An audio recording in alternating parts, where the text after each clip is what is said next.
Juliet, it is only your name that is my enemy. If you had another name, you would still be the same person. A rose would still smell as sweet if it were called something different, and Romeo would still be as perfect if he were not called Romeo. Give up your name, Romeo. It is not part of you anyway, and take me instead. Romeo. Just call me Love, and I shall never be Romeo again. This is one of Shakespeare's most famous plays.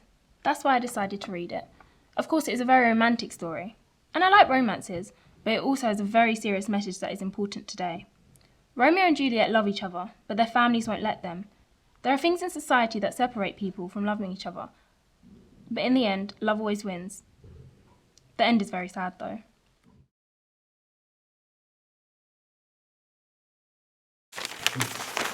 The cub had many things to learn. The world was full of surprises for him. He was very much alive, very happy, and very proud of himself. One day, however, life suddenly changed. The cub ran down the river to drink early one morning. Suddenly, he saw and smelled something strange. 5 strange animals were sitting in front of him. The cub had never seen men before, and suddenly he felt very small. I really enjoyed reading this book. The sentences were short and direct. It was easy to understand.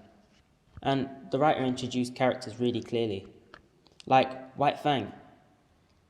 It was interesting to see how White Fang changed throughout the novel. At first, his old masters treated him really badly and were aggressive towards him, so he was aggressive in return. And then, in the end, his new masters treated him with love, so he changed.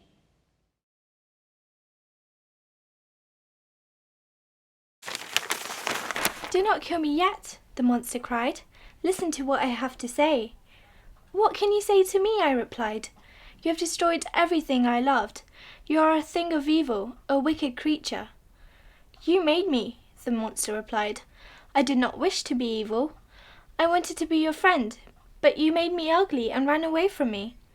I asked you to create a friend for me, but you destroyed her. I had no family to love, so I destroyed yours. 'Tis your fault."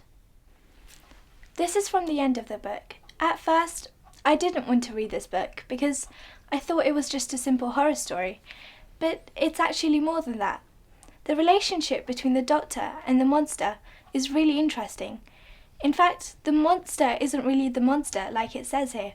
In some ways, the doctor is the monster.